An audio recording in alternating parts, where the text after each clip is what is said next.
Bismillahirrahmanirrahim. Assalamualaikum warahmatullahi wabarakatuh. Alhamdulillahi rabbil alamin. Wa bihi nasta'in ala umurid dunya waddin. Wassalatu wassalamu ala asyrafil anbiya'i wal mursalin, Nabiyyina Muhammadin wa ala alihi wa sahbihi ajma'in. Amma ba'du. Alhamdulillah, kita bersyukur pada Allah Subhanahu wa ta'ala yang dengan takdirnya dan rahmatnya kita berkumpul di dalam salah satu rumah dari rumah-rumah Allah Subhanahu wa ta'ala pada hari yang mulia, hari yang termulia di dalam sepekan ini, dan juga dalam keadaan mengerjakan amal yang mulia. Maka sungguh di dalam keadaan kita sekarang terdapat beberapa hal yang mulia yang Allah Subhanahu wa ta'ala kumpulkan dalam diri kita.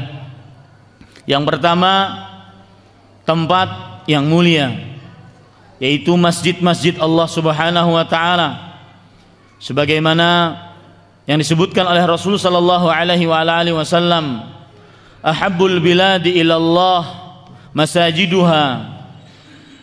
Artinya, sebaik-baik ataupun daerah yang paling dicintai oleh Allah Subhanahu wa ta'ala adalah masjid-masjidnya. Kemudian terkumpul juga pada kesempatan kali ini waktu yang mulia, bahkan hari yang termulia di dalam sepekannya. Rasul sallallahu alaihi wasallam bersabda, "Inna min afdali ayyamikum yaumal jum'ah." Sesungguhnya termasuk hari yang paling mulia bagi kalian dalam sepekannya adalah hari Jumat. Fihi khuliqa Adam wa fihi qubid wa fihi an-nafkhatu wa fihi as-sa'qah fa aktsirus salata fihi alayya. Di dalam hari Jumat diciptakan Nabi Adam, di dalamnya diwafatkan Nabi Adam, dan di dalamnya juga ditiupkan sangkakala, dan di dalamnya juga diwafatkan seluruh manusia. Maka perbanyaklah membaca salawat atas Rasulullah sallallahu alaihi wasallam di dalamnya. Dan kita terkumpul di dalam diri kita juga, apa yang kita kerjakan sekarang adalah perbuatan yang baik, yaitu menuntut ilmu syar'i. Sungguh tidak ada satu amalan yang mana para malaikat meletakkan sayap-sayapnya kecuali bagi orang-orang yang menuntut ilmu syar'i. Rasulullah sallallahu alaihi wasallam bersabda, "Wa innal malaikata la tadau ajnihataha li talibil ilmi ridwan bima yasna'." Sesungguhnya para malaikat benar-benar meletakkan sayap-sayapnya untuk para penuntut ilmu, agar dijalani oleh orang-orang yang menuntut ilmu, karena para malaikat rela, ridha dengan apa yang diperbuat oleh orang-orang yang menuntut ilmu. Jadi kita bersyukur kepada Allah Subhanahu wa ta'ala pada kesempatan kali ini, di hari ini, di tempat ini, dalam keadaan seperti ini, kita diberikan kebaikan, kebaikan tempat, kebaikan waktu, dan kebaikan perbuatan yang kita kerjakan. Semoga amal ibadah kita diterima oleh Allah Subhanahu wa ta'ala, dan akhirnya kita mendapatkan ilmu yang bermanfaat, yang bisa menjadi bekal kelak kita pada hari kiamat. Allahumma amin. Salawat dan salam semoga selalu tercurahkan kepada Nabi kita Muhammad sallallahu alaihi wasallam, pada keluarga beliau, para sahabat, serta orang-orang yang mengikuti beliau sampai hari kiamat kelak. Saya berdoa dengan nama-nama Allah yang husna dan sifat-sifat yang ulia. Allahumma inna nas'aluka ilman nafi'an wa rizqan tayyiban wa amalan mutaqabbala. Wahai Allah, sesungguhnya kami memohon kepada Engkau ilmu yang bermanfaat, rezeki yang baik, dan amal yang diterima. Allahumma amin. Bapak Ibu saudara-saudari yang dimuliakan oleh Allah, saya sangat-sangat berterima kasih kepada pengurus Masjid Raya Silungkang. Betul ya?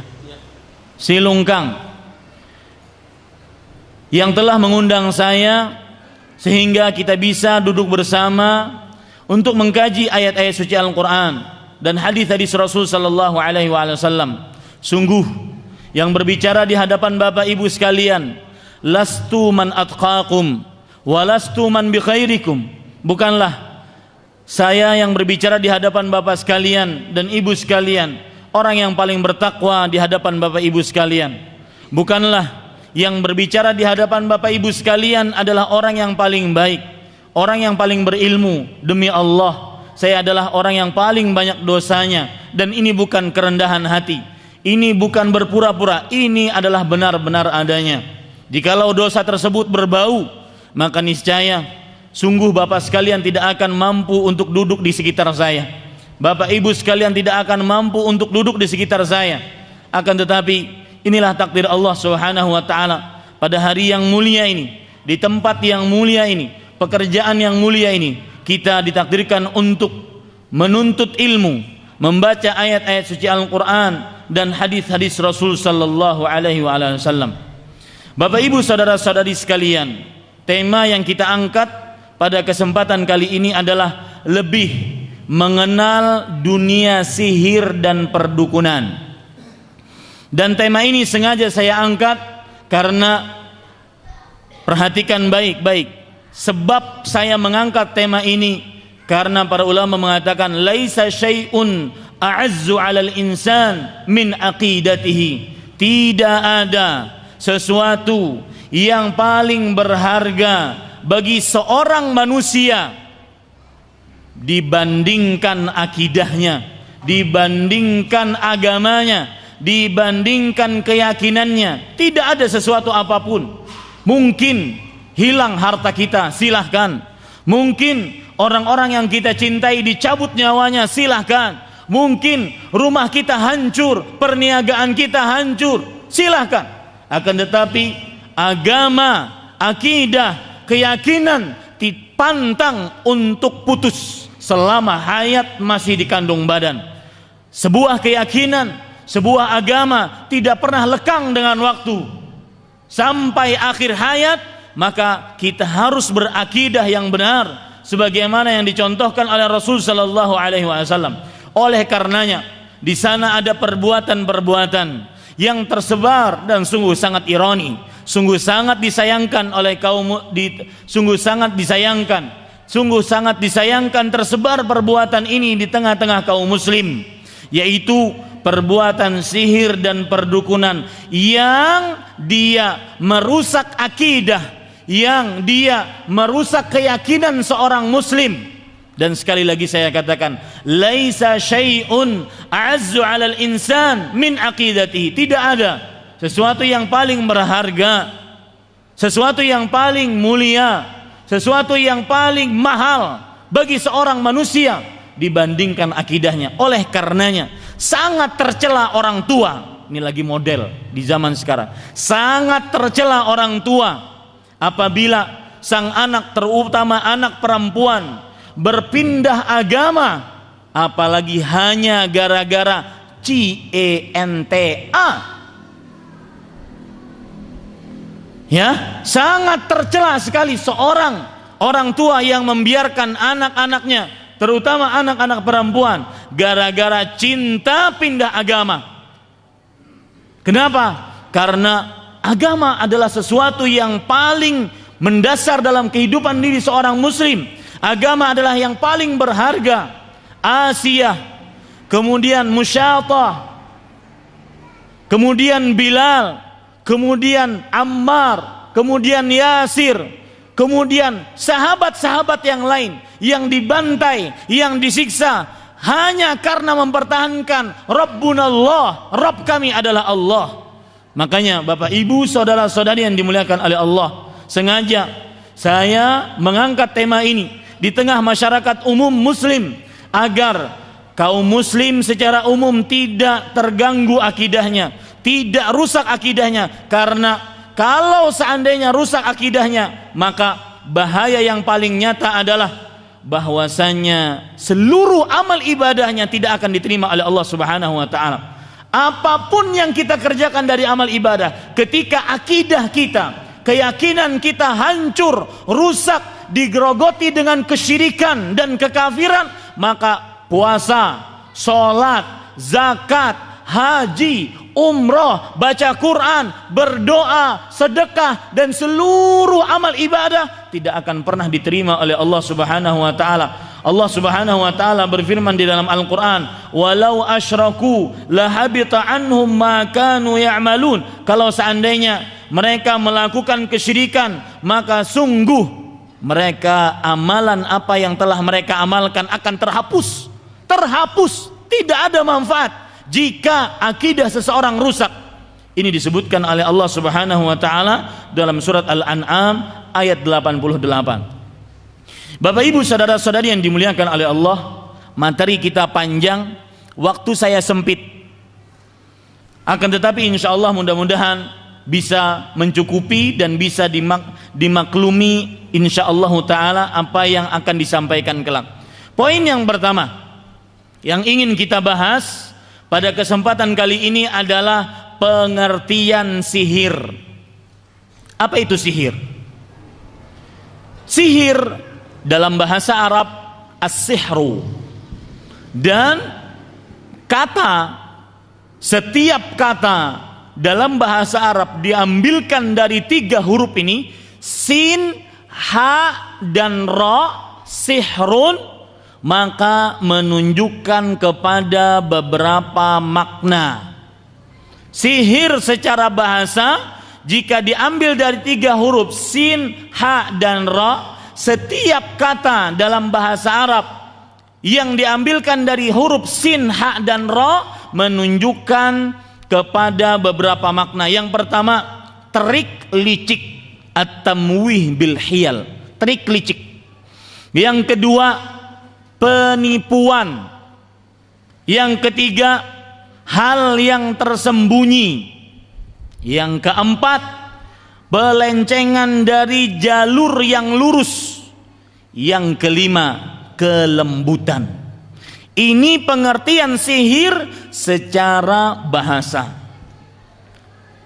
Saya ulangi, pengertian sihir secara bahasa adalah trik yang licik, tipuan, sesuatu yang tersembunyi, melenceng dari jalur yang lurus. Yang kelima adalah hal yang lembut. Contoh misalkan kita ambil dari hadis Rasul sallallahu alaihi wasallam riwayat Bukhari. Inna minal bayani lasihran. Sesungguhnya termasuk daripada kata-kata yang bagus, penjelasan yang menawan, itu adalah termasuk dari sihir. Seseorang kadang-kadang bisa terhipnosis. Seseorang kadang-kadang bisa terpukau gara-gara indahnya perkataan seseorang. Itu disebut secara bahasa adalah apa? Sihir. Kemudian juga Allah Subhanahu wa taala berfirman, contoh yang lain, surat Al-A'raf ayat 116. Allah Subhanahu wa taala berfirman di dalam Al-Qur'an, saharu a'yunan nas. Para tukang sihir Fir'aun, mereka mensihir mata-mata manusia.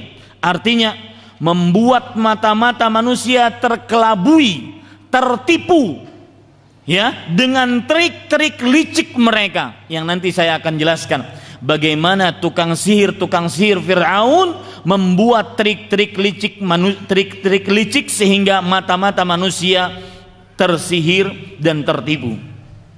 Sedangkan pengertian sihir secara istilah syar'i, lihat, perhatikan pengertiannya baik-baik sehingga kita tidak mudah tertipu dengan pengobatan alternatif, tidak mudah tertipu dengan gelar-gelar apapun gelarnya, entah itu tabib, entah itu tubab, entah itu tobob, ya, jangan tertipu.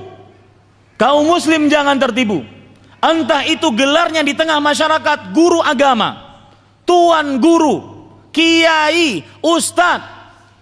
Ya, kalau dia melakukan praktek ini berarti dia tukang sihir, dia dukun, dia tukang guna-guna, santet dan semisalnya.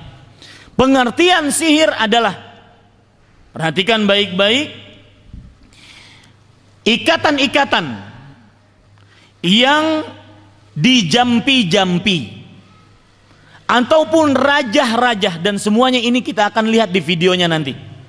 Saya akan contohkan bahwasanya memang ada benar sihir, ikatan-ikatan yang dijampi-jampi. Paham Bapak Ibu, dijampi-jampi ya, dibacai-bacai, dan tulisan-tulisan rajah-rajah, baik itu pada kertas, baik itu pada telur, baik itu pada kain-kain, biasanya angka-angka, biasanya huruf-huruf Arab, biasanya bahkan ayat-ayat suci Al-Quran yang dipenggal-penggal. Ini adalah sihir. Saya ulangi pengertiannya, sihir adalah ikatan-ikatan yang dijampi-jampi, dibaca-baca, dan rajah-rajah, tulisan-tulisan rajah-rajah untuk memberikan pengaruh buruk kepada seseorang yang disihir. Itulah sihir. Berarti kalau kita ambil pengertian siapa itu penyihir, siapa itu dukun, siapa itu tukang santet, guna-guna, atau yang semisalnya, maka dia adalah orang yang membuat buhul-buhul, ikatan-ikatan, buhul-buhul, paham ya Bapak Ibu? Ya, buhul, ikatan-ikatan, dan dia jampi-jampi dengan mantranya. Atau orang yang menulis rajah-rajah pada baju, pada kertas, pada papan, pada kayu, atau apapun, pada telur, pada batok kelapa, atau apapun, untuk memberikan pengaruh buruk kepada orang yang ditujukan ingin disihir, kepada orang yang ingin diguna-gunai, kepada orang yang ingin disantet. Maka siapapun yang memberi tulisan-tulisan seperti itu ataupun ikatan-ikatan seperti ini, maka apapun gelarnya di masyarakat, perhatikan Bapak Ibu, jangan terkecoh dengan dahi yang hitam, jangan terkecoh dengan panjangnya jenggot, jangan terkecoh dengan besarnya surban seperti perahu, jangan terkecoh dengan tasbih-tasbih yang besar, jangan terkecoh. Siapa yang membuat buhul-buhul, ditiup, dimantra-mantrai, kemudian ditulis raja-raja, maka itu adalah penyihir, dukun, ya, tukang santet, tukang guna-guna, atau yang semisalnya. Jangan terkecoh, ya, jangan terkecoh. Kalau seandainya dulu kita nonton di film-film itu, tukang sihir adalah matanya picek, kemudian rambutnya kriwil panjang, gigi depannya ompong, kemudian di depannya kemenyan, dia niup, wah, itu baru tukang sihir. Ini enggak. Di zaman sekarang tukang sihir keren, pakai baju jubah kayak saya. Jangan-jangan saya juga tukang sihir. Ya, pakai jubah, baju keren.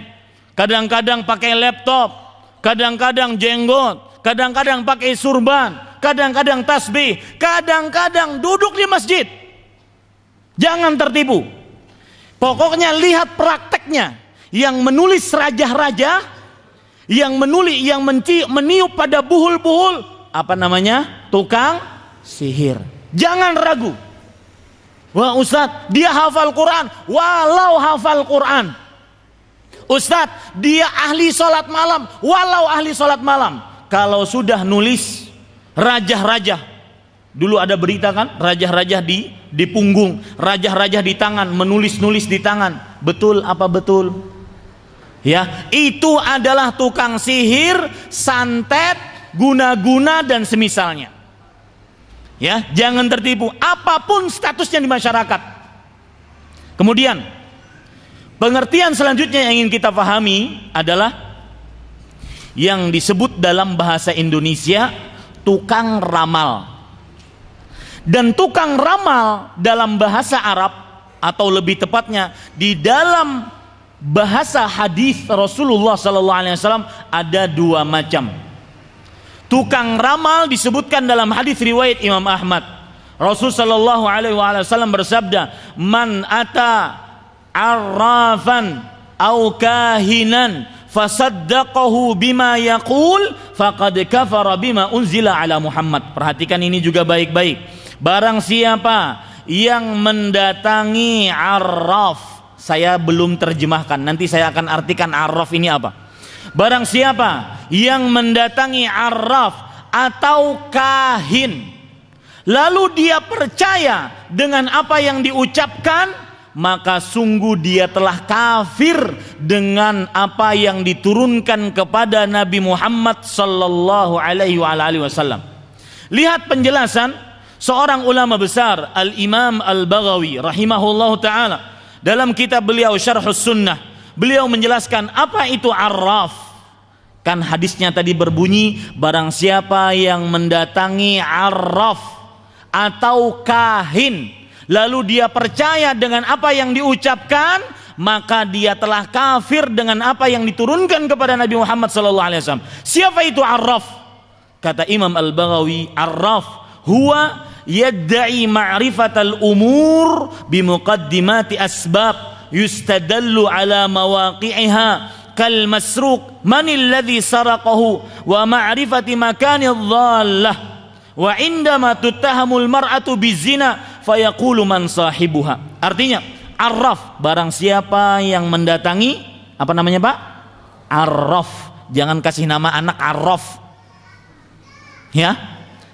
Arraf apa artinya? Seorang yang mengaku mengetahui akan hal-hal gaib yang sudah terjadi, seperti barang-barang hilang, siapa pencurinya.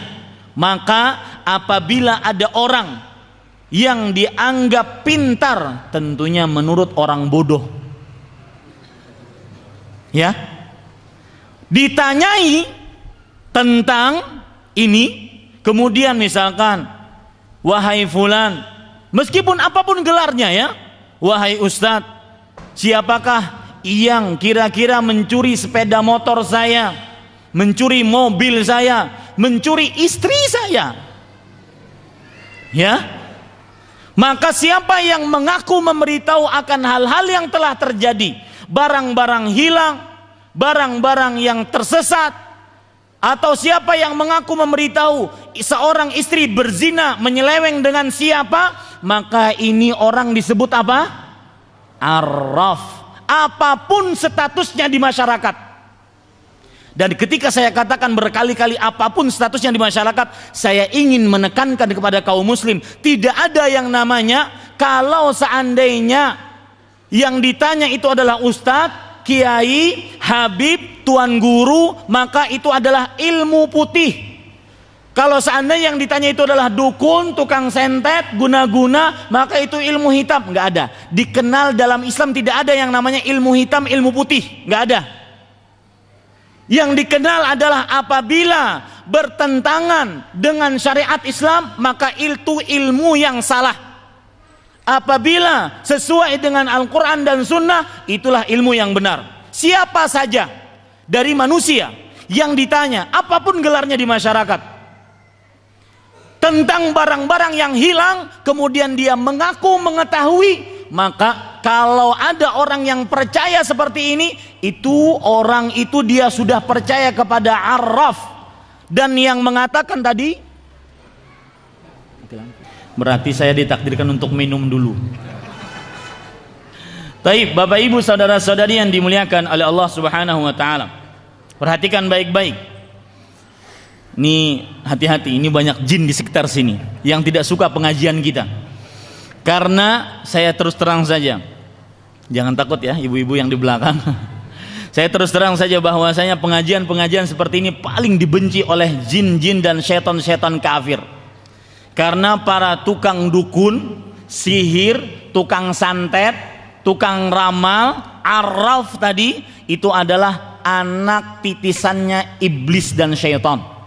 Nanti kita akan jelaskan. Bapak Ibu saudara-saudari yang dimuliakan oleh Allah Subhanahu wa taala. Berarti siapa saja yang mengaku mengetahui akan hal gaib yang telah lalu disebut apa? Arraf. Tadi hadisnya berbunyi, barang siapa yang mendatangi arraf atau kahin. Kahin apa? Kahin adalah siapa saja, saya bacakan, huwallazi yukhbiru 'anil kawaini fi mustaqbaliz zaman wa yad'i ma'rifatal asrar wa mutala'ata ilmil ghaib.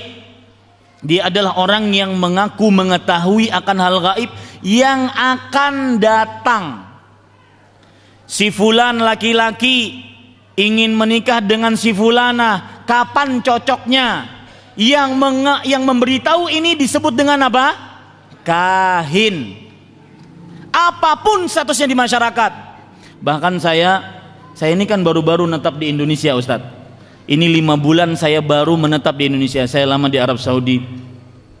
Saya diberitahu kalau orang, Ustadz, mau beli motor second, maka dia melihat dulu mesin pada nomor mesin pada motor tersebut, ditanyakan kepada kahin, kalau saya beli motor ini cocok atau tidak.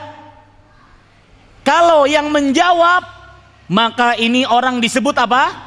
Kahin. Apapun statusnya di masyarakat, yang menjawab maka ini disebut kahin, apapun statusnya di masyarakat. Ya, misalkan si fulan laki-laki, calon mempelai laki-laki ingin menikah dan hari kelahirannya tanggal 13 bulan Agustus tahun 1980. Kemudian si perempuan hari kelahirannya bulan 10 tanggal 10 bulan 10 1985. Apakah cocok kalau menikah bulan 11 tanggal 11 bulan 12 tahun 2014? Yang menjawab ini maka disebut apa? Kahin. Kalau ingin membangun rumah, wahai Ustadz, kira-kira kalau saya bangun rumah di daerah sini cocok nggak, baik nggak untuk saya? Yang menjawab ini disebut apa? Kahin. Jangan ragu-ragu, meskipun ahli ibadah. Kenapa? Maka lihat, perhatikan hadisnya. Barang siapa yang mendatangi arraf, sudah kita kenal arraf tadi, atau kahin, sudah kita kenal kahin tadi. Jangan kasih nama anak kahin, tukang ramal, ya. Maka dia percaya dengan apa yang diucapkan, sungguh dia telah kafir kepada apa yang diturunkan kepada Nabi Muhammad SAW. Apa yang diturunkan kepada Nabi Muhammad SAW yang dikafiri orang yang percaya kepada arraf dan kahin? Karena tidak ada yang mengetahui akan hal gaib kecuali Allah. Allah Subhanahu wa taala berfirman di dalam surat An-Naml ayat 65, "Qul la ya'lamu man fis samawati wal ardhil ghaiba illallah." Nih perhatikan, yang masih ragu-ragu, enggak ada manusia yang tahu akan hal gaib, itu enggak ada. Tidak ada manusia tahu akan hal gaib, itu enggak ada. Yang ada adalah mereka tidak mengetahui akan hal gaib. Allah berfirman dalam surah An-Naml ayat 65, katakanlah wahai Muhammad, tidak ada yang mengetahui akan hal gaib di langit dan di bumi melainkan Allah. Ayat yang begitu jelas. Maka mulai saat ini yang hadir di masjid ini, jangan percaya lagi ada orang yang dikatakan orang pintar. Sungguh mereka adalah orang-orang pintar menurut orang-orang bodoh. Ya, jangan ada yang percaya lagi terhadap orang-orang yang mengetahui mengaku akan hal gaib. Tidak ada dalam Islam. Karena Allah tidak akan pernah memberikan ilmu gaibnya kepada seorang pun. Dalam surat Al-Jin ayat 26 sampai 27 Allah berfirman, "Alimul ghaib fala yudhiru ala ghaibihi ahadan illa man irtada min rasulin." Allah lah Maha mengetahui akan hal gaib, maka Allah tidak akan memperlihatkan ilmu gaibnya kepada seorang pun. Yang paham kaidah bahasa Arab, ahadan di sini dalam bentuk nakirah, dalam bentuk seseorang yang tidak ditentukan. Disebutkan dalam redaksi bahasa Arab setelah peniadaan, menunjukkan kepada keumuman. Artinya Allah tidak akan memperlihatkan akan hal gaibnya kepada seorang pun. Makanya jangan percaya setelah ini. Meskipun dia bertitel ustadz, kiai, habib, tuan guru, guru agama, kalau mengetahui akan hal gaib, membaca-baca ya garis-garis pada telapak tangan, menghitung-hitung tanggal lahir, maka ini disebut arraf atau apa? Kahin, tukang ramal dalam bahasa Indonesianya. Nah ini Bapak Ibu saudara-saudari, kecuali kalau yang arraf atau kahin gadungan, tukang ramal gadungan. Gimana Pak tukang ramal gadungan? Misalkan saya dengan Ustadz Elvi, kita sepakat, ini contoh saja, dan tercela kita melakukan seperti ini. Ustadz, saya di Silungkang ini, saya ingin tinggal di sini. Kita buka praktek pengobatan tradisional, pengobatan alternatif. Nanti Ustadz cari pasien di Padang sana. Kalau ada pasien yang bermasalah, suami istri sering ribut, ya. Ini saya berbicara tentang tukang sihir, tukang ramal gadungan. Contohnya seperti ini ya. Misalkan sang Ustadz, partner saya bersekongkol mencari orang yang sedang bermasalah. Suami istri sering cekcok, anak dengan orang tua sering cekcok. Maka Ustadz Elvisam mengatakan, saya punya teman, dia hebat. Sebelum kamu duduk nanti di rumahnya, dia sudah tahu nama kamu siapa. Dia sudah tahu nama kamu siapa. Maka Ustadz dapat pasien di Padang sana. Pergi kamu ke Silungkang. Namanya di sana ada Tabib Ahmad Zainuddin. Datanglah orang tersebut. Ustadz di zaman sekarang apalagi mudah sekali. Tinggal telepon, SMS. Ustadz, nanti hari Senin akan datang si fulan. Namanya ini, dia lahir, dia tinggal di Padang, kemudian masalahnya ini. Benar, si fulan tadi percaya kepada saya, sang tabib terkenal tadi. Datanglah. Sebelum duduk sudah saya katakan, silahkan wahai Bapak Ahmad, silahkan duduk. Saya tahu permasalahan Anda, sebenarnya Anda sedang bercekcok dengan istri Anda. Betul apa tidak? Orang ini langsung, benar ya, ini ternyata benar dikatakan Ustadz Elvisam. Jadi benar-benar tahu ini tukang ramal gadungan. Di zaman sekarang sangat mudah tukang ramal gadungan. Yang kita bicarakan sekarang Pak, tidak. Yang nanti Bapak akan lihat videonya bukan tukang ramal gadungan, bukan dukun gadungan. Ini dukun beneran yang dia bersekongkol dengan jin, yang dia muji jin, yang dia menyembah jin. Nanti kita akan lihat contohnya.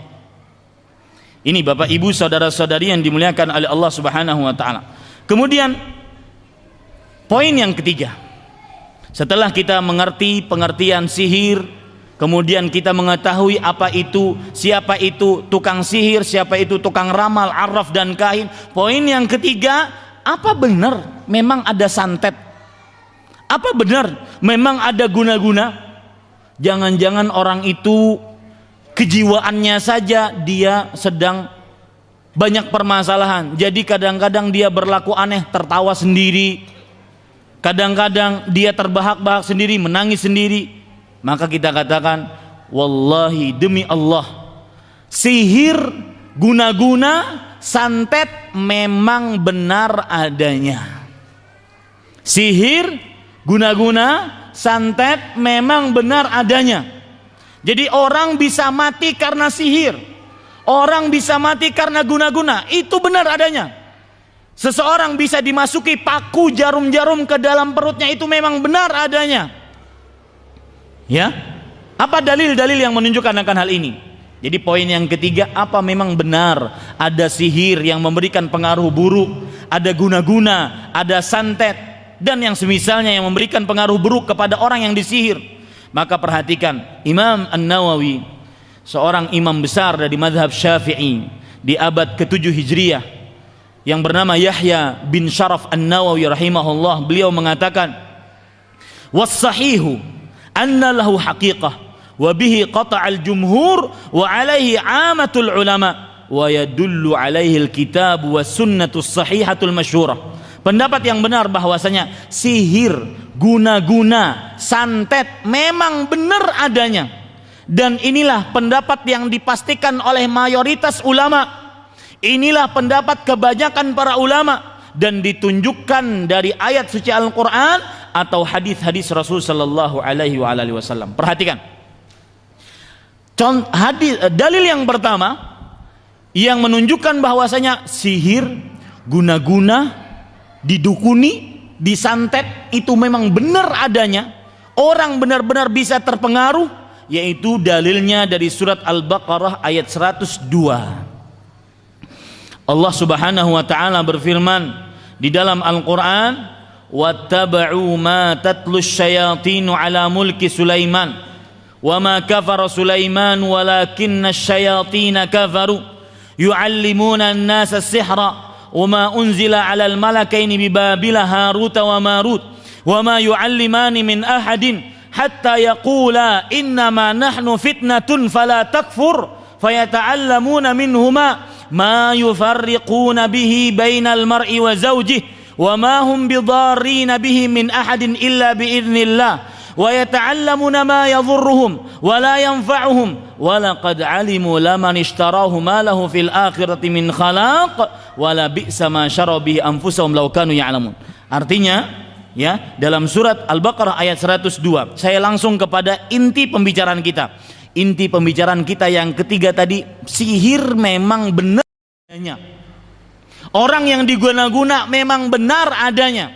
Apa dalilnya? Dari ayat ini kita ambil, yaitu Allah berfirman di dalam Al-Quran, fayata'allamuna minhuma, maka manusia-manusia belajar dari dua orang malaikat yang diutus oleh Allah sebagai penguji bagi manusia, yang mengajarkan tentang sihir. Apa yang mereka pelajari? Perhatikan. Makanya saya tadi sebut bahwasanya para tukang sihir, dukun, santet, guna-guna itu adalah anak-anak titisannya iblis dan syaitan. Lihat apa yang mereka pelajari. Ma yufarriquna bihi bainal mar'i wa zawjihi. Mempelajari sihir yang bisa memisahkan antara suami istri yang sah. Dan ini Bapak Ibu, perhatikan yang sering marah-marahan dengan istrinya. Perhatikan yang sedikit-sedikit suami mengatakan, ya, kalau kamu keluar rumah saya talak kamu, kalau kamu begini saya talak kamu, saya cerai. Sedikit-sedikit ngancam kepada istrinya tentang talak dan cerai. Maka ingat baik-baik wahai anda para suami, dan juga wahai anda para istri, sungguh target operasi iblis adalah memisahkan suami dan istri yang sah. Makanya perbuatan yang sangat tercela adalah ketika terjadi perceraian. Maka jangan sampai sedikit-sedikit pilihannya cerai atau tidak. Kadang-kadang istri juga manis-manisin suami. Kalau berani ceraikan saja saya. Betul apa betul? Ya. Ini Bapak Ibu saudara-saudari yang dipelajari para dukun, para sihir, yang paling utama adalah memisahkan antara suami dan istri. Berarti target operasi iblis adalah memisahkan antara suami dan istri. Sebagaimana disebutkan dalam hadis riwayat Imam Muslim, Rasul sallallahu alaihi wasallam bersabda, "Inna iblis yad'u arsyahu 'alal ma." Sesungguhnya iblis meletakkan kerajaannya di atas air. Thumma yab'atsu saraya, kemudian dia mengutus pasukan-pasukannya untuk mengganggu manusia. Fa adnahum manzilatan a'dhamuhum fitnah, yang paling dekat kedudukannya dengan iblis, pasukan yang paling dekat kedudukannya dengan iblis adalah pasukan yang paling besar godaannya terhadap manusia. Lalu ada pasukan yang pulang melapor kepada iblis. pasukan yang pulang tersebut mengatakan fa'altu kadza wa kadza, aku telah menggoda manusia begini begini. Kata iblis kepada si pasukan tersebut, ma fa'alta ma sana'ta syai'an, kamu tidak melakukan apa-apa. Datang lagi yang lain, pasukan yang lain melapor kepada komandannya, kepada iblisnya.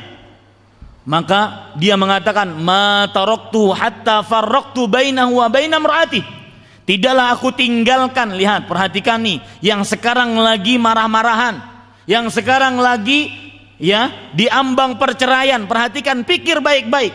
Apa yang Anda lakukan, perceraian dan talak itu adalah target operasi iblis. Ketika ada pasukan iblis mengatakan, tidaklah aku tinggalkan si laki-laki ini kecuali sudah aku pisahkan, aku ceraikan dia dengan istrinya yang sah.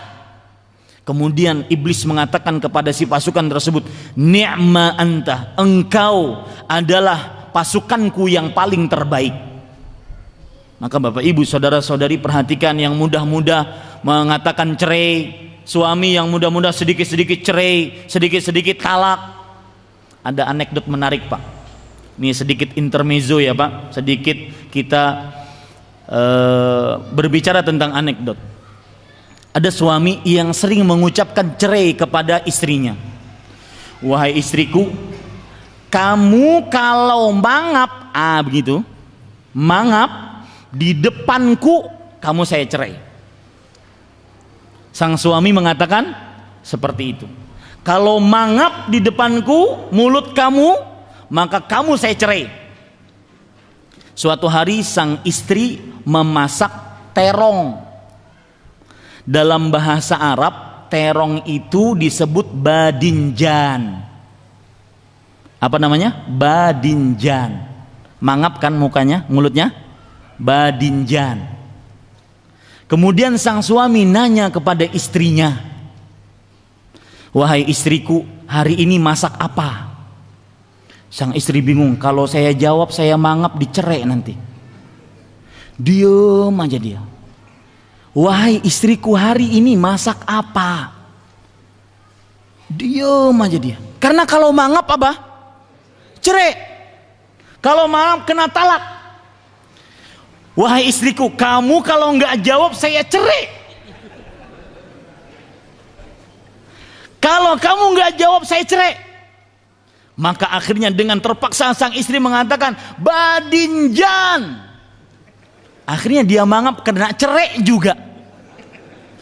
Ini Bapak Ibu ya, opsi cerai jangan jadikan pilihan yang paling pertama. Sedikit-sedikit masalah cerai, sedikit-sedikit masalah cerai. Ini adalah target operasi iblis. Iblis ingin kita bercerai. Suami istri ketika bergaul di atas ranjang dia dapat pahala. Kalau sudah banyak terjadi perceraian, yang akan terjadi apa? Perzinahan. Itu yang diinginkan oleh iblis. Itu yang dikatakan oleh Allah Subhanahu wa taala, la tattabi'u khutuwati syaitan. Jangan engkau mengikuti langkah-langkah syaitan, yaitu dengan mengadakan perceraian. Karena kalau ada perceraian, innahu ya'muru bil fahsya. Sesungguhnya iblis, syaitan mengajak seseorang untuk perbuatan fahsya. Dan sihir, ilmu yang paling pertama dia pelajari adalah memisahkan antara suami dan istri yang sah. Nah, ini dalil yang menunjukkan bahwasanya sihir memang benar adanya. Imam Asy-Syaukani rahimahullah dalam kitab beliau Fathul Qadir mengatakan, fi isnadit tafriq ila as-sahrah wa ja'ala as-sihra sababan lidzalika dalilun anna lis-sihri ta'thiran fil qulub bil hubbi wal bughdhi wal jam'i wal furqati wal qurbi wal bu'd. Artinya, dalam penyandaran terpisahnya suami istri kepada para tukang sihir dan dijadikannya sihir adalah penyebab terpisahnya suami istri, ini bukti bahwasanya sihir memang mempunyai pengaruh buruk di dalam hati, baik rasa cinta atau rasa benci, baik ingin mendekat atau ingin menjauh, baik ingin bersatu atau ingin berpisah. Maka saya nasihatkan kepada siapa saja, mungkin ada yang hadir di sini dan saya kira tidak ada yang hadir di sini, para tukang sihir ataupun yang melakukan seperti itu, bertaubatlah kepada Allah. Hati-hati Pak, dosa orang yang terzalimi itu kabul. Ya, saya ingin bercerita, di Arab Saudi itu ada namanya kepolisian amar ma'ruf nahi mungkar. Kalau bahasa Indonesianya polisi agamanya Arab Saudi. Di polisi keagamaan Arab Saudi itu ada divisi pemberantasan perdukunan dan sihir. Kalau di Indonesia ada Komisi Pemberantasan Korupsi. Kalau di sana ada KPD, Komisi Pemberantasan Perdukunan. Kalau di sana ada seorang syekh yang bernama Adil bin Muqbil bin Tahir Al-Muqbil. Beliau ini adalah kepala KPD-nya, kepala kepolisian agama divisi pemberantasan sihir dan perdukunan. Beliau pernah bercerita bahwasanya, perhatikan Bapak Ibu saudara-saudari yang dimuliakan oleh Allah Subhanahu wa taala, bahwasanya beliau pernah menangkap seorang dukun asli, bukan gadungan ya, dukun asli, dan ditangkapnya beliau lama berjam-jam nunggu dukun tersebut keluar dari masjid. Jadi ahli masjid, jadi dukun tersebut ahli masjid, ditunggu lama sekali baru ditangkap. Ketika ditangkap, si dukun ini dibawa ke kantor, kemudian dia menangis. Dan saya akan contohkan, saya akan lihatkan tadi beliau Syekh Adil ini nanti dalam videonya. Dan dukun yang saya ceritakan sekarang, kita akan lihat orangnya. Dukun ini menangis. Kata Syekh, kenapa kamu menangis? Kata dukun ini, saya menangis bukan karena takut, tetapi saya menangis karena saya punya banyak jin. Kenapa ketika saya mau ditangkap, jin-jin saya tidak memberitahukan kepada saya? Saya ini punya banyak jin. Kenapa ketika mau ditangkap, jin-jin saya tidak memberitahukan kepada saya, biar saya mengelak atau kabur atau lari? Maka kata Syekh ini, ingat, kata Syekh, tidak ada sebab kecuali 3 sebab. 3 ada yang keempat. Yang pertama, mungkin, ini yang saya katakan, makanya yang kita bicarakan sekarang ini dukun beneran. Mungkin kamu pengorbananmu, penyembahan dirimu kepada jin itu kurang, sesajimu kepada jin kurang. Maka kata si dukun ini, tidak, saya punya perempuan di rumah. Ingat ibu-ibu, kata perempuan kalau untuk dukun beneran, tukang sihir beneran, ini bukan sekedar hanya berzina. Mereka sudah lewat dari itu. Mereka sudah lewat dari hawa nafsu seksualitas, sudah lewat mereka. Ngapain perempuan ada di rumah tukang sihir dan dukun ini? Ketika dia mengatakan, untuk sesaji saya tidak mungkin kurang, saya punya perempuan di rumah. Apa maksudnya? Kapan perempuan tersebut haid, maka saya ambil darahnya, kemudian saya tuliskan ayat kursi dengan darah haid tersebut. Ini orang yang benar-benar menyembah kepada jin. Jadi untuk sesaji saya tidak mungkin kurang. Kata Syekh, mungkin ini juga. Ini yang saya katakan tadi. Hati-hati yang pernah melakukan sihir kepada orang lain, santet kepada orang lain, yang suka-suka ngasih jimat, suka ngasih rajah-rajah tulisan. Kata Syekh, mungkin kamu yang kedua. Kamu bisa ditangkap karena kedua. Apa itu? Mungkin doa orang-orang yang terzalimi. Doa istri-istri yang gara-gara santet dan guna-guna akhirnya dia terpisah dengan suaminya yang sah.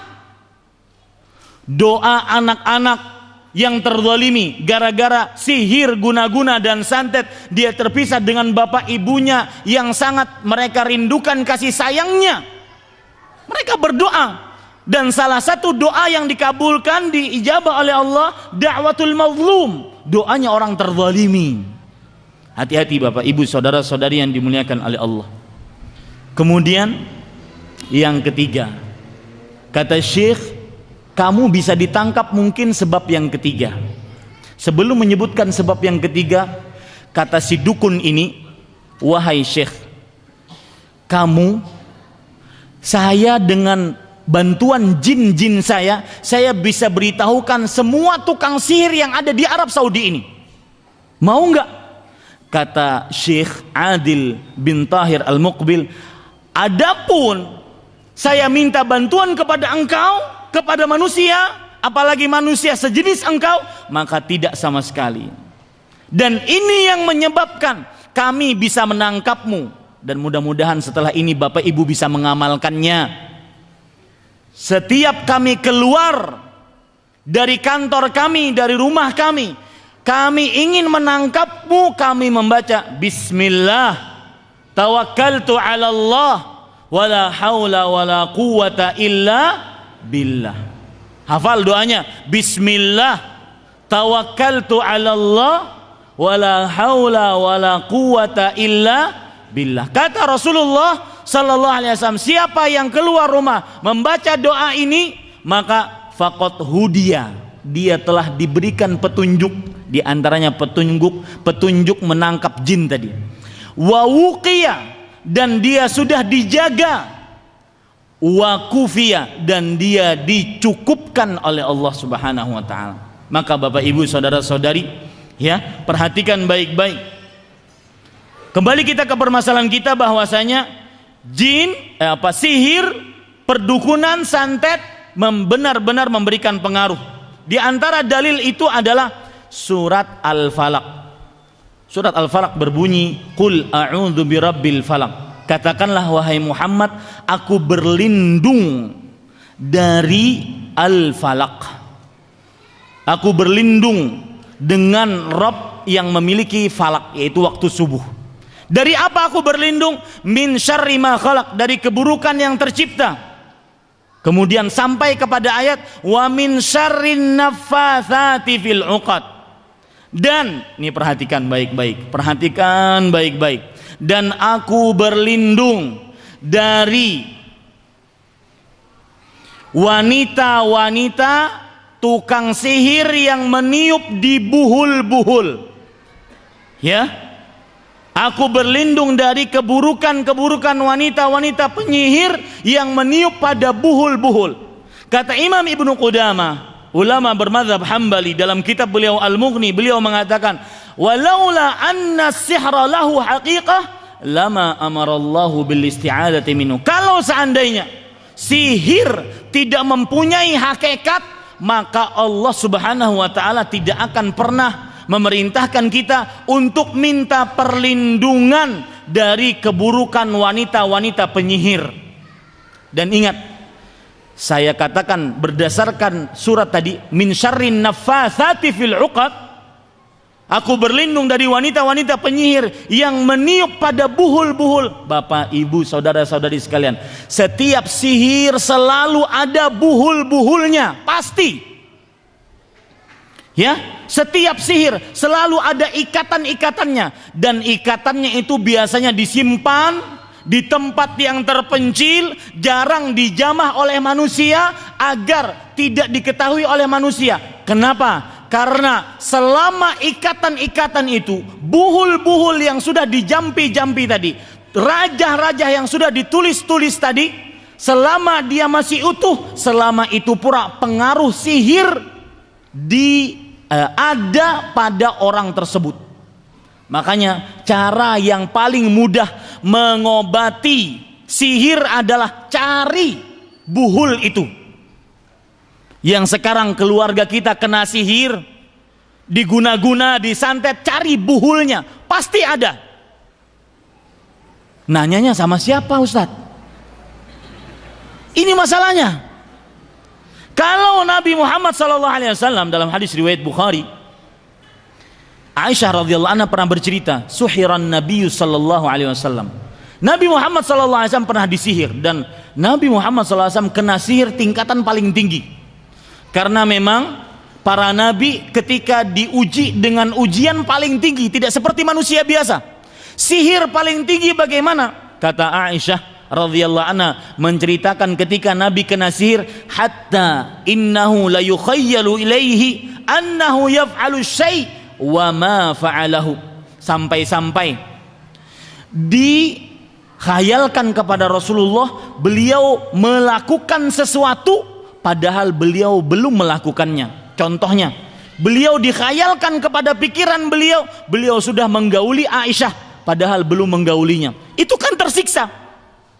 Seorang suami yang sudah berhasrat, naik libidoitasnya, naik hasratnya kepada perempuan, ketika mau menggauli dikhayalkan kepada beliau, kayaknya sudah nih, yang lain aja deh lagi. Begitu juga istri selanjutnya, kayaknya ini juga sudah, yang lain aja lah. Terus seperti itu. Ini adalah sihir tingkat tinggi yang didapati oleh Rasulullah sallallahu alaihi wasallam. Nah, kemudian beliau berdoa kepada Allah. Ketika setelah berdoa, beliau bermimpi. Di dalam mimpinya didatangi oleh dua malaikat. Rasul sallallahu alaihi wasallam bersabda, "Ja'ani rajulan fajalasa ahaduhuma 'inda ra'si wal akharu 'inda rijlayya."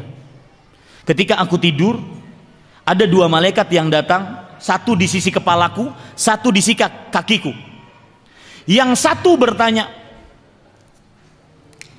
"Ma waja'ur rajul?" Malaikat yang ini bertanya kepada temannya, "Ini orang sakit apa?" Menunjuk kepada Rasulullah sallallahu alaihi wasallam. Malaikat ini menjawab, "Matbub." Orang ini kena sihir. Malaikat yang ini bertanya, "Man tabbahu?" Siapa yang mensihir dia? Kalau Nabi enak, yang memberitahu siapa? Malaikat. Kita siapa yang beritahu? Ya. Kata si malaikat ini, siapa yang menyihir orang ini? Malaikat yang satu menjawab, Labid ibnul A'sam al-Yahudi. Seorang dari agama Yahudi, yang beragama Yahudi, yang bernama Labid bin A'sam. Kemudian, nah lihat ini. Malaikat ini yang bertanya lagi, pada apa disihirnya orang ini? Lihat, selalu Pak, sihir itu selalu ada buhul-buhulnya.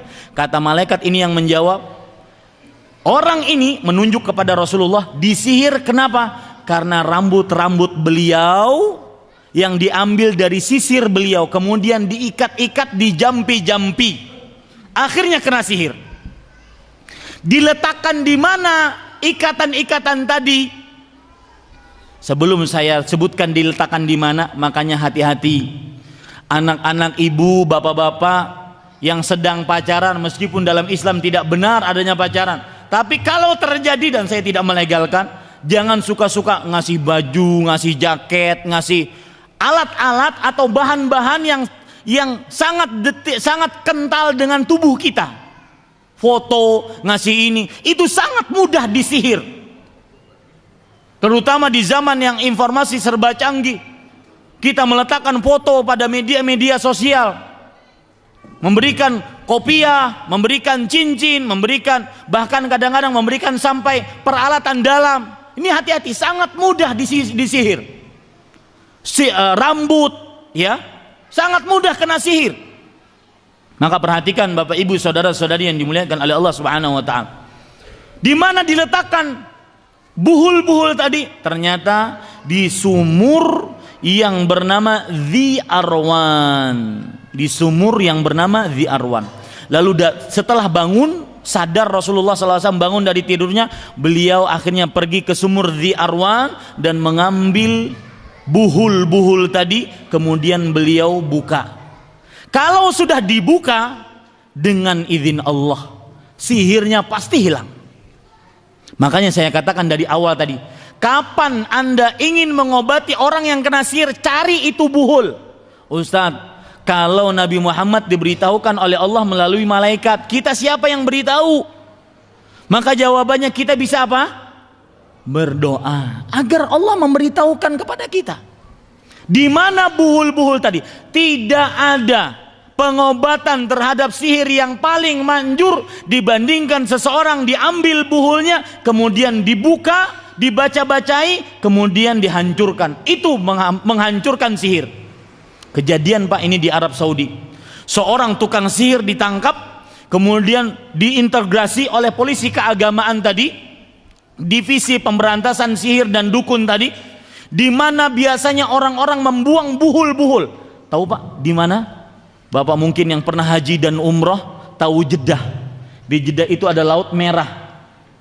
Di samping-samping Laut Merah ternyata orang banyak buhul. Maka diadakan, ya nanti kalau seandainya cukup waktunya saya perlihatkan para penyelam-penyelam. Diperintahkan menyelam, menyisiri pesisir pantai Laut Merah, mesisir Laut Merah. Puluhan pekerjaan-pekerjaan sihir, puluhan buhul-buhul didapatkan, kemudian dihancurkan satu-satu. Setelah itu banyak sekali keluarga, puluhan, ratusan keluarga yang menelpon kepada divisi pemberantasan sihir dan perdukunan ini. Alhamdulillah, keluarga kami menjadi sehat kembali. Suami yang biasa saya lihat saya benci sekali, saya murkai sekali, bau suami yang aturan dulunya saya sangat suka, kemudian karena sihir, gara-gara sihir akhirnya saya sangat membenci bau badan suami. Maka sekarang alhamdulillah kami bersatu kembali. Maka saya katakan, tidak ada cara yang paling paten untuk menghapuskan sihir, mengobati sihir, kecuali cari buhulnya, kemudian dibuka buhul itu dengan ucapan bacaan Al-Fatihah, Qul a'udzu birabbil falaq, Qul a'udzu birabbin nas, kemudian dimusnahkan. Maka dengan izin Allah pasti akan hancur, akan habis pengaruh sihirnya, pengaruh santetnya, pengaruh dukunnya. Ini Bapak Ibu saudara-saudari yang dimuliakan oleh Allah. Poin yang keempat yang berkaitan dengan sihir, macam-macam sihir. Macam-macam sihir, macam-macam sihir, santet, dukun dan semisalnya. Sihir yang pertama adalah sihir khayalan. Ini yang saya ingin ceritakan tadi, sihir tentang tukang sihir Fir'aun melawan Nabi siapa? Nabi Musa. Di dalam surat Thaha ayat 65 disebutkan bagaimana terjadi perseteruan, perkelahian antara tukang sihir Fir'aun dengan Nabi Musa. Tukang sihir Fir'aun melemparkan tongkat tali-tali kecil dan dikhayalkan kepada yang melihatnya tongkat dan tali-tali kecil itu bergerak, padahal dia tidak bergerak, cuma dikhayalkan. Ini disebut sihir jenis pertama. Sihir apa? Khayalan. Sihir khayalan.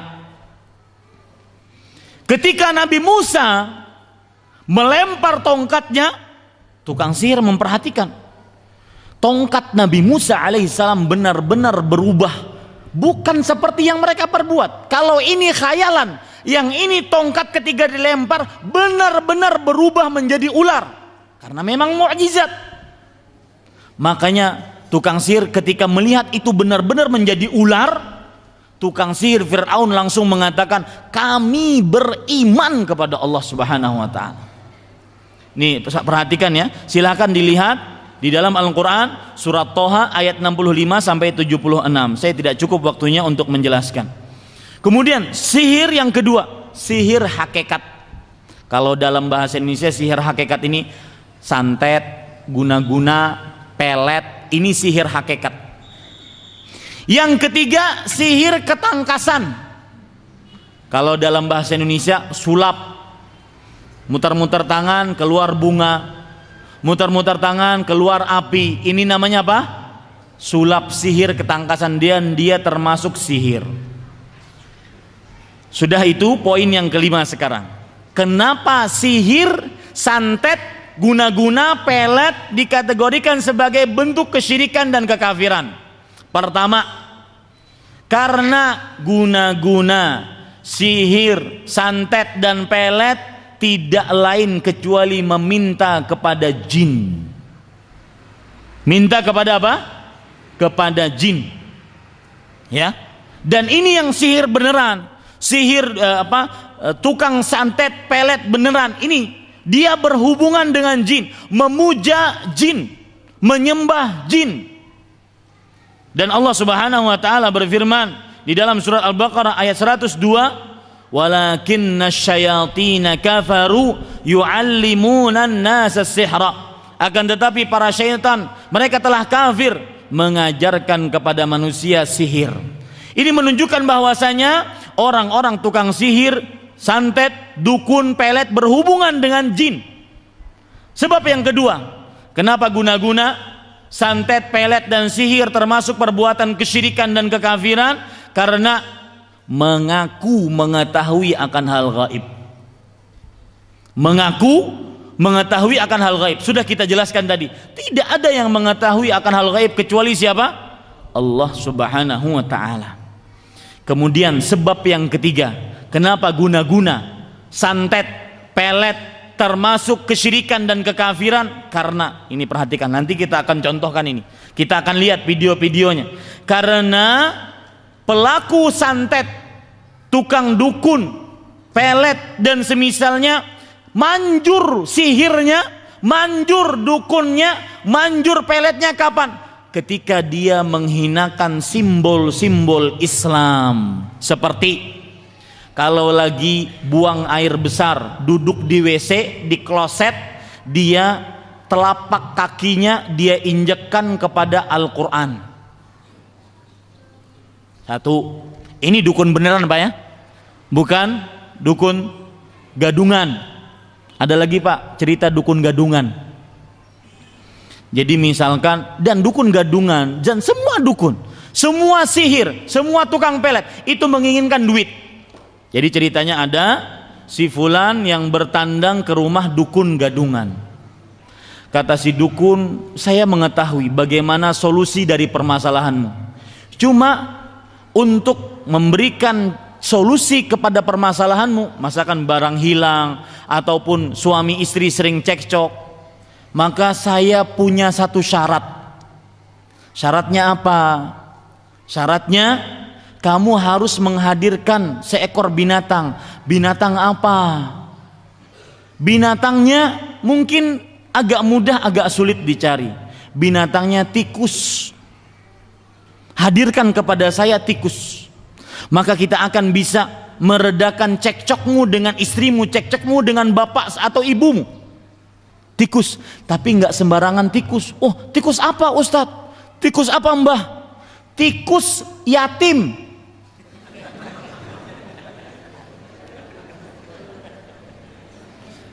Gimana kalau tikus yatim? Ya, siapa bapaknya? Siapa ibunya? Kapan meninggal dia? Kan harus diketahui kalau tikus yatim. Sebenarnya bukan tujuannya itu. Tujuannya, nah kalau kamu sulit nyari tikus yatim, ya jelas sulit. Ya, sulit tikus yatim mengetahui kapan meninggal bapaknya, ini sudah balik atau belum. Karena yang namanya anak yatim itu adalah anak yang meninggal bapaknya dan dia belum balik. Berarti tikus yatim begitu juga, tikus yang meninggal bapaknya dan dia belum balik. Kapan kebalikan tikus kita harus tahu. Nah ini menunjukkan sulit kan, kata si mbah ini, kata si tukang dukun, sihir, apapun statusnya di masyarakat. Kalau sulit, maka saya punya cara. Tapi harus beli kemenyan, maka saya butuh uang. Ini dia. Ini adalah dukun gadungan. Nah, dukun, santet tidak akan manjur kecuali harus menghinakan simbol-simbol Islam, di antaranya menulis ayat-ayat Al-Quran di telapak kakinya. Yang kedua, seperti yang saya sebutkan tadi dan kita contohkan nanti, menulis ayat kursi dengan darah haid. Yang ketiga, mengerjakan sholat sengaja tanpa berwudu. Kita ketahui syarat sahnya sholat adalah apa? Berwudu. Maka Bapak Ibu saudara-saudari yang dimuliakan oleh Allah, siapa yang sengaja mengerjakan sholat tanpa berwudu, maka untuk menghinakan Islam, maka dia sungguh telah berbuat dosa besar, bahkan bisa memasukkan diri seorang ke dalam kesyirikan ataupun kekafiran. Bapak Ibu saudara-saudari yang dimuliakan oleh Allah, sebelum poin yang terakhir yang ingin saya sampaikan, karena kita di hadapan kita ingin melihat video, apa hukum mendatangi sahir, kahin, arraf, apa hukumnya? Perhatikan dalam hadis riwayat Imam Muslim, Rasul sallallahu alaihi wasallam bersabda, "Man ata arrafan fasa'alahu an syai'in lam tuqbal lahu salatun arba'ina lailah. Barang siapa yang mendatangi arraf. Apa itu arraf, Pak? Orang yang mengetahui akan hal gaib yang telah terjadi, seperti mengaku mengetahui barang hilang, istri hilang, anak hilang, sepeda motor hilang. Istri hilang itu nggak ada lain kecuali diambil laki-laki lain, ya, mengetahui pesawat hilang, ya, ini namanya arraf. Mengetahui lumpur lambindo di mana harus ditutupnya, itu arraf. Subhanallah, aneh-aneh saja di negara ini. Orang itu semakin dapat kesulitan, bukannya semakin bersandar kepada Allah, malah bersandar kepada makhluk. Tukang ramalkah didatangkan, ya, aneh. Man ata arrafan, barang siapa yang mendatangi arraf, lalu dia bertanya saja, tidak percaya, cuma nanya, tidak diterima sholatnya 40 hari. Maksud tidak diterima sholatnya 40 hari bukan berarti boleh nggak sholat 40 hari, bukan. Ya, jangan salah paham. Maksud sholatnya tidak diterima 40 hari adalah dia sholatnya gugur kewajibannya tapi tidak ada pahalanya. Dan tidak bisa diqodok sholat tersebut. Ini hukum mendatangi sahir, kahin atau arraf. Yang kedua, Rasulullah SAW bersabda dalam hadis riwayat Imam Ahmad, man ata kahinan au arrafan fasaddaqahu bima yaqul faqad kafara bima unzila ala Muhammad. Barang siapa yang mendatangi arraf atau kahin lalu dia percaya apa yang diucapkan, maka sungguh dia telah kafir dengan apa yang diturunkan kepada Nabi Muhammad SAW. Kalau percaya, kafir terhadap apa yang diturunkan kepada Rasul sallallahu alaihi wasallam, bahwasanya hanya Allah yang mengetahui akan hal gaib. Nah, sekarang Bapak Ibu saudara-saudari yang dimuliakan oleh Allah, kita ingin melihat video. Ya, perhatikan. Ini karena nggak ada laptop di sana, silahkan mungkin dimasukkan. Ya, perhatikan video-video film-film yang akan kita lihat, ya. Dan dari sini insya Allah kita akan mengetahui, ya, mengetahui tanda-tanda tukang sihir dan dukun. Ya, perhatikan, ini buhul dia di menit yang ke-5,47. Ya, menit yang ke-5,47. Perhatikan baik-baik. Nanti Syekh, nah ini yang saya sebut Syekh Adil bin Tahir Al-Muqbil. Ini buhul-buhul. Ya, sihir selalu ada seperti ini. Sihir selalu ada buhul-buhul seperti ini. Selalu ada ikatan-ikatan yang dijampi-jampi. Ya, dan berbagai macam bentuknya. Sihir selalu ada seperti ini. Baik dari benang ataupun dari kain, bahkan kadang-kadang dari rambut. Saya ketika di Damam, banyak sekali majikan-majikan yang berstatus Arab Saudi, berkewarganegaraan Arab Saudi, mereka bawa ini, ya, yang dilakukan oleh tenaga kerja kalian, yaitu rambut diikat-ikat, ya, rambut bayangkan diikat, ya, diikat itu kan kecil sekali. Maka subhanallah, dengan izin Allah, dan ini saya rasakan sendiri. Kita yakin baca surah Al-Fatihah, kemudian surat Qul a'udzu birabbil falaq, qul a'udzu birabbin nas, ya, maka itu rambut yang kecil-kecil itu terbuka. Ya, silahkan yang lain. Perhatikan ini Bapak Ibu saudara-saudari sekalian, diperbesar. Ini yang saya sebut perbuatan sihir. Sihir itu pasti selalu ada prakteknya. Dan ini dia yang berkaitan dengan si pasien. Ini kopiah, ya, kopiah di dalamnya semua rambut satu keluarga. Jadi satu keluarga kena sihir.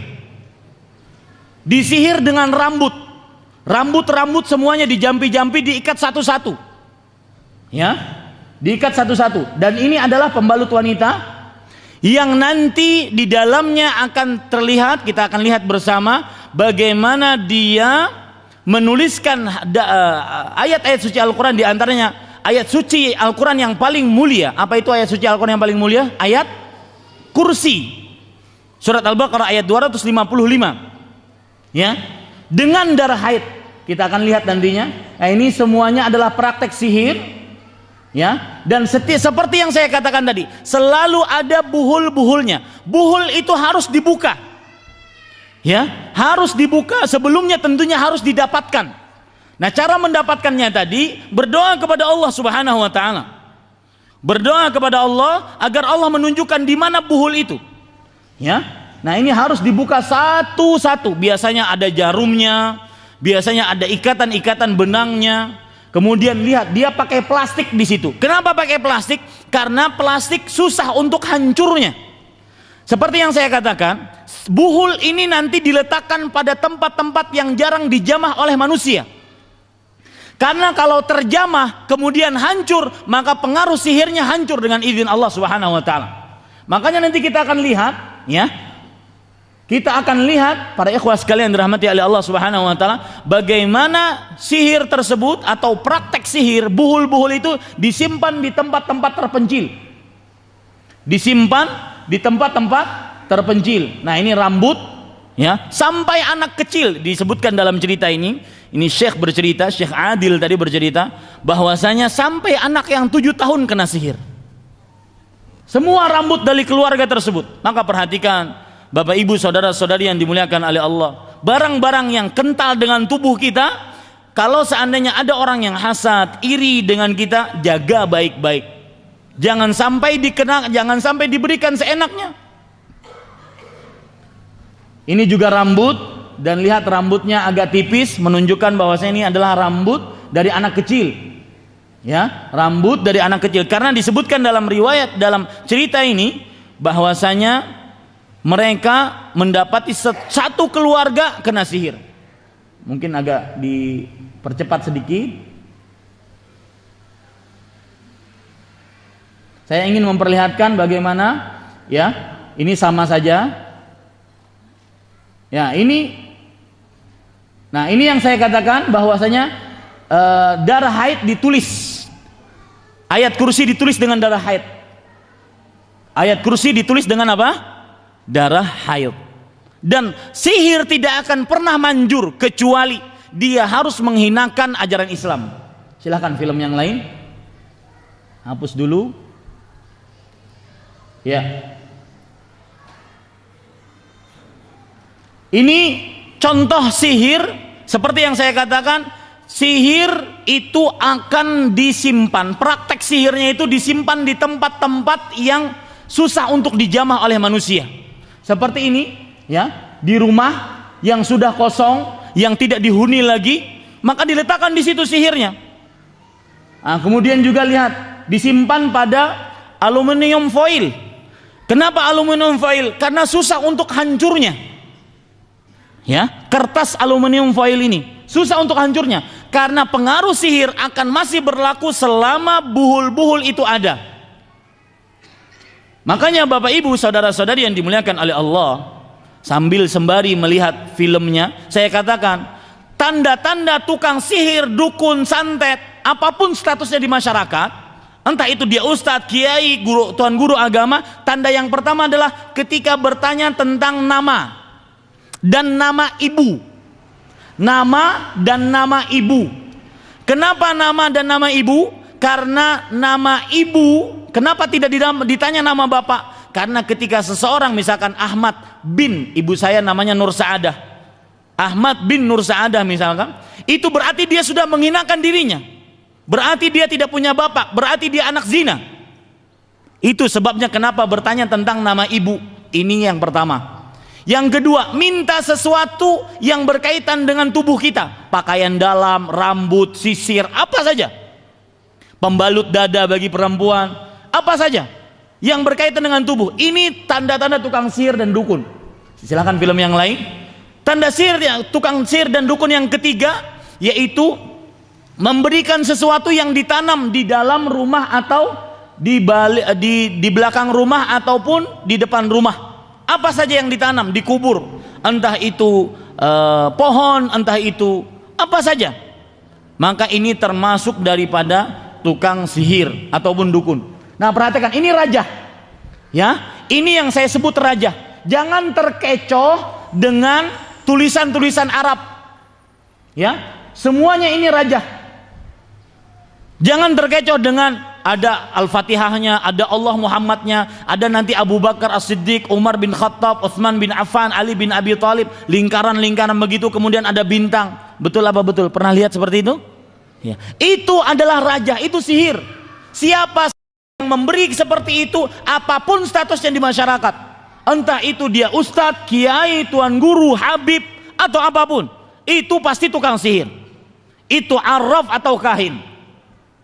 Ya, ini para ikhwan yang dirahmati oleh Allah Subhanahu wa taala. Ini juga hal-hal yang digantung, biasanya digantung di rumah, digantung di mobil, digantung di sepeda motor, digantung di toko. Ini digantung di badan, ya, gesper. Semua jimat yang digantung, Rasul sallallahu alaihi wasallam bersabda, "Man 'allaqa tamimatan faqad asyrak." Barang siapa, hadis riwayat Imam Ahmad, barang siapa yang menggantung jimat, tamimah itu adalah anak-anak kecil yang diberi kalung-kalung gelang-gelang hitam. Ada nggak di sini adatnya? Nah, itu tamimah namanya. Asal makna tamimah itu anak-anak kecil yang dikasih kumpulan-kumpulan benang-benang hitam, digelangkan ataupun dikalungkan ataupun digelangkan kaki, itu namanya tamimah. Rasul sallallahu alaihi wasallam bersabda, "Man 'allaqa tamimatan faqad asyrak." Lihat bentuk-bentuk tamimah bermacam-macam. Lihat di sini Syekh menyebutkan, memperlihatkan bentuk-bentuk tamimah seperti ini. Ini tamimah yang biasa. Ya, betul kan kita lihat, biasanya di tengah-tengah masyarakat terjadi ini.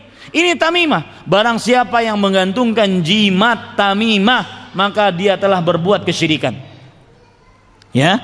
Dan termasuk tamimah, jimat adalah memakai susuk. Termasuk tamimah, jimat adalah memakai susuk. Dan Bapak Ibu saudara-saudari yang dimuliakan oleh Allah, demi Allah saya pernah kajian di hadapan ibu-ibu TKW di Arab Saudi.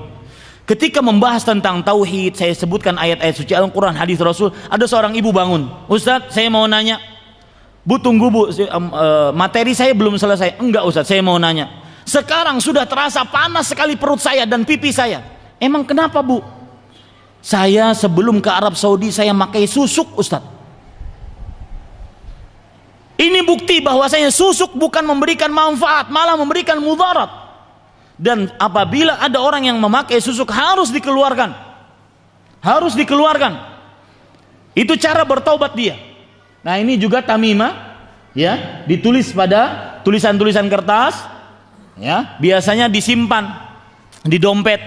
Saya juga banyak dapati kawan-kawan tenaga kerja Indonesia yang bertaubat. Setelah saya ceritakan seperti ini, mereka satu-satu mengeluarkan dari dompetnya. "Ini Ustadz, saya bawa dari Indonesia. Ini Ustadz, saya bawa dari Indonesia." Ada yang tertulis pakai bahasa Arab. "Agar kamu disenangi orang, baca surat Al-Fatihah 9 kali tanpa nafas." Sanggup Pak? Ya? Ya, silahkan film yang lain. Nah, ini cincin. Perhatikan Bapak Ibu yang dikasih cincin, jangan-jangan di situ ada sihirnya.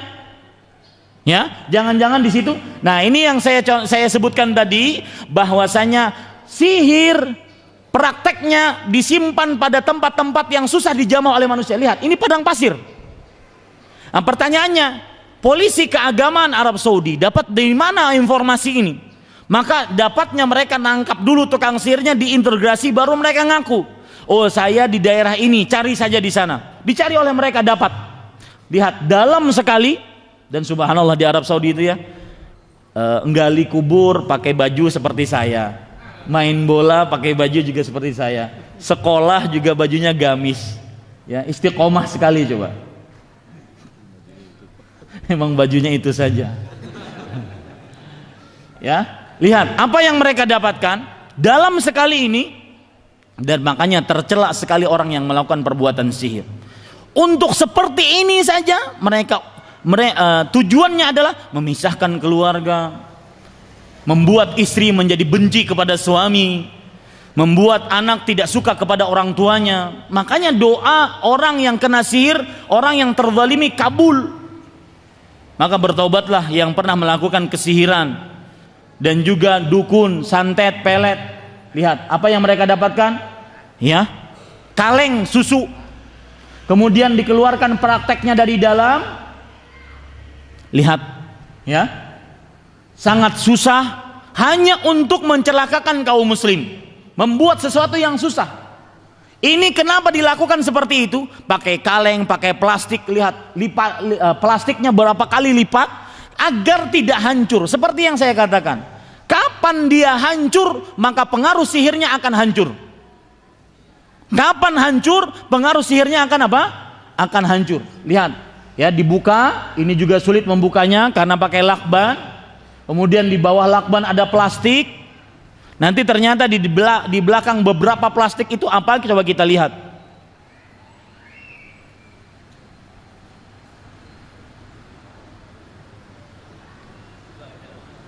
Plastik lagi, ya. Terakhir plastik lagi. Kemudian ternyata yang mereka dapatkan adalah kepala ikan, mungkin ikan tongkol kali. Padahal enak digoreng tuh. Dan saya ingat, salah satu ciri pengobatan alternatif yang keliru adalah misalkan telur dirajah-rajah, kemudian dipindahkan penyakit dari tubuh kemana? Ke telur. Ini adalah sihir. Ini adalah sihir. Kambing yang asalnya adem ayem, ya, kemudian dipindahkan penyakit ke kambing. Ini adalah sihir dan juga penganiayaan terhadap kambing. Mendingan disembelih kemudian dijadikan gulai kambing. Ya. Ini adalah pengobatan secara sihir.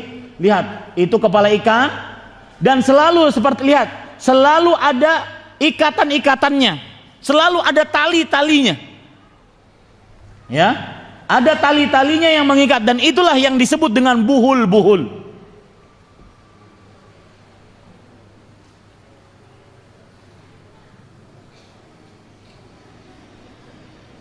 Sekali lagi Bapak Ibu Saudara, jangan percaya yang bisa memindahkan penyakit. Telur yang asalnya bisa digoreng, bisa dimakan, bisa didadar, bisa di mata sapi, ini dipindahkan penyakit, kemudian ketika dipecah kelihatan darahnya, kelihatan kotorannya. Itu sihir. Ya, itu sihir. Tidak ada keraguan di dalamnya. Kenapa? Karena itu memakai rajah-rajah. Itu sihir. Meskipun Bapak Ibu Saudara-saudari sekalian, itu manjur, meskipun yang diobati ternyata sembuh, bukan ukuran. Ya, nah lihat itu buhulnya. Ya, ini terdapat buhulnya. Lihat, harus dibuka Pak, meskipun benangnya kecil harus dibuka. Dan tentunya ketika membuka, dan saya sudah mencobanya, dengan yakin kita baca surat Al-Fatihah, Qul a'udzu birabbil falaq, Qul a'udzu birabbin nas, maka insya Allah akan terbuka. Setelah terbuka dimusnahkan, dibakar, maka insya Allah akan hancur apa? Pengaruh sihir tersebut. Ya, silahkan yang lain. Tentang apa lagi yang lain? Kalau tidak kita masuk kepada pertanyaan. Yang terakhir, yang terakhir yang ada baju merah itu, kita melihat dukun itu. Nah, ini yang saya ceritakan, dukun yang tadi ditangkap, yang katanya kenapa kamu menangis? Karena saya punya jin, kok nggak beritahu saya? Saya ditangkap, ini orangnya. Ya, dan lihat pengorbanan, penyembahan diri dia kepada jin. Lihat dia memakai, dan ini Syekh Adil bin Tahir Al-Muqbil, ya, beliau mudah-mudahan termasuk orang yang diberikan pahala oleh Allah Subhanahu wa taala. Sangat berani berhadapan dengan dukun seperti ini. Dan memang tidak perlu kita takut. Allah berfirman, "Wala yuflihus sahiru haitsu ata." Para tukang sihir tidak akan pernah beruntung, tidak akan pernah menang. Apapun yang dia lakukan, lihat dia memukul-mukul dirinya sendiri dengan cambuk. Inilah pengorbanan diri dia kepada jin. Ya, memukul-mukul dirinya dengan cambuk. Itulah pengorbanan dirinya kepada jin. Nanti akan diperlihatkan bagaimana tata cara sujud dia kepada jin. Semua peribadatan dia kepada jin. Dan jin tidak lepas dari kemenyan. Kemudian dia memukul-mukulkan dengan juga buntut ataupun ekor dari kuda. Nah, ini adalah ekor dari kuda, dia pukul-pukulkan. ke tubuhnya sebagai pengorbanan diri kepada jin. Ya, agak dipercepat. Kita ingin melihat dia sujud, kemudian terus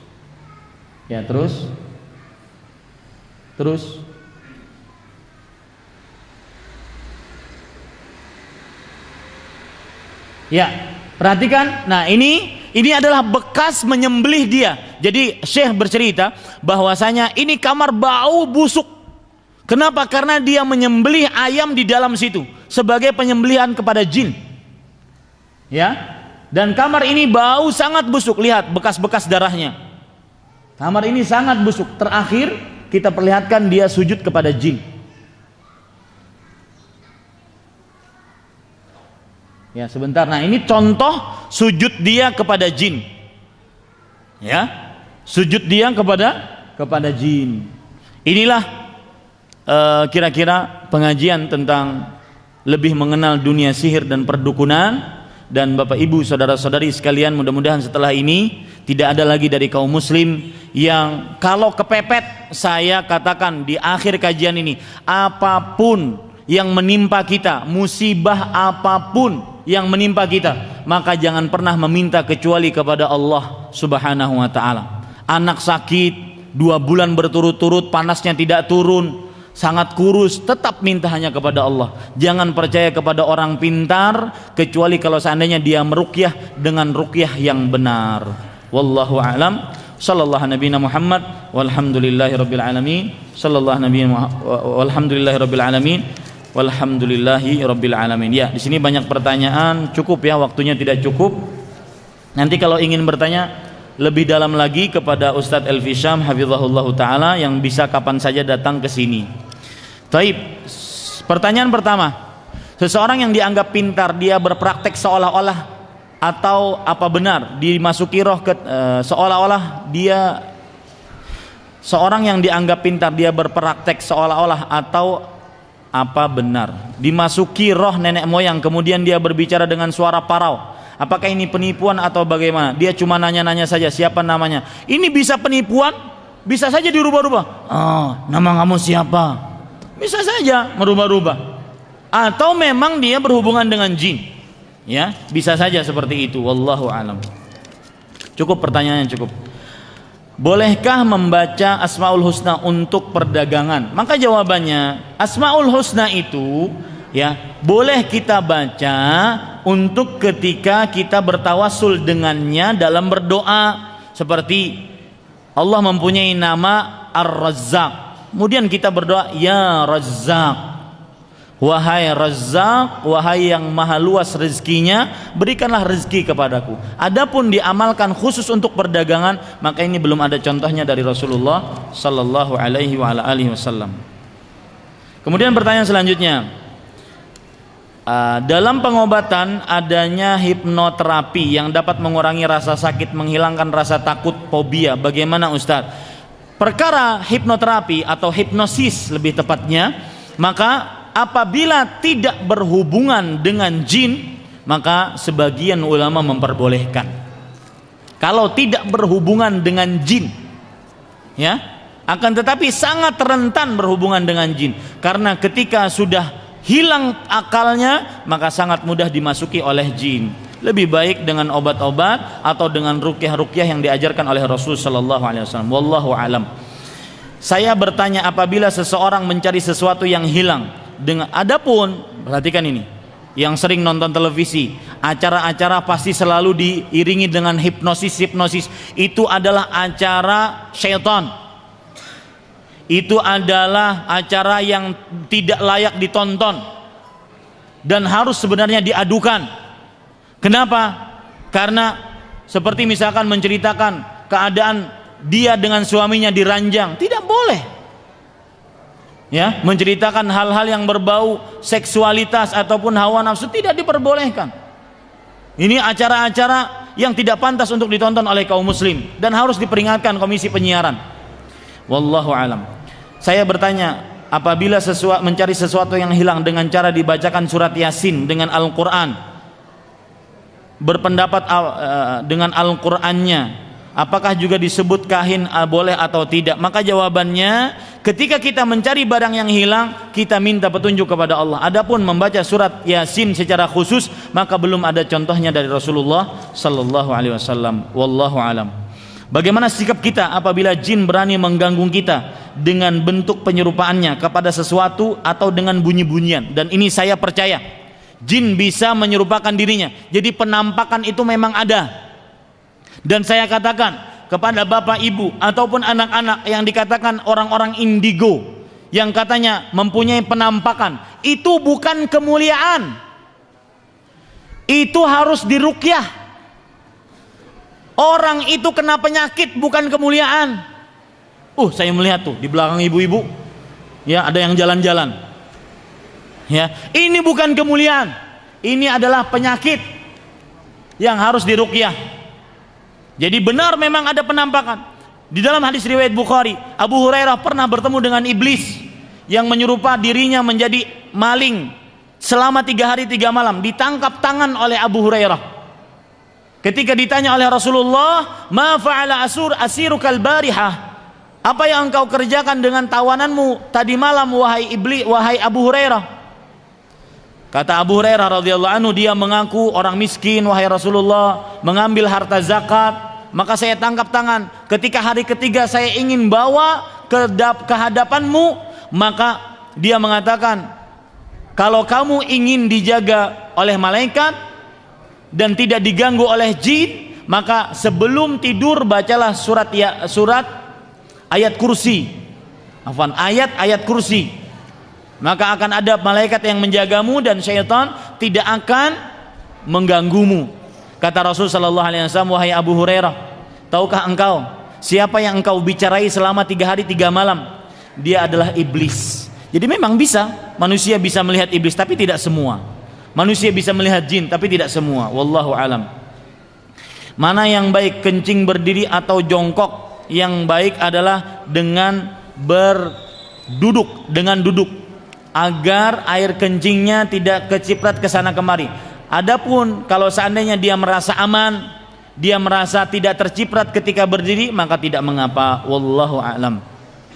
Dari mana sumber perdukunan? Sumbernya adalah dari iblis dan syaitan, sebagaimana disebutkan dalam surah Al-Baqarah ayat 102. Wallahu a'lam.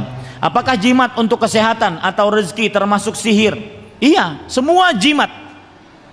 Ya, semua jimat menangkal penyakit, mendatangkan rezeki, termasuk hal yang diharamkan dalam agama Islam. Rasul sallallahu alaihi wasallam bersabda, "Man 'allaqa tamimatan faqad asyrak." Barang siapa yang menggantung tamimah, yang menggantung jimat, maka dia telah berbuat kesyirikan. Wallahu alam. Apakah kita bisa kena sihir tapi kita tidak mempercayainya? Sudah saya beritahukan tadi bahwasanya sihir itu harus kita percayai, benar adanya. Jadi tidak benar kalau kita tidak mempercayainya. Orang kalau tidak mempercayai pun bisa kena sihir. Wallahu alam. Wah, ini panjang sekali Ustaz pertanyaannya.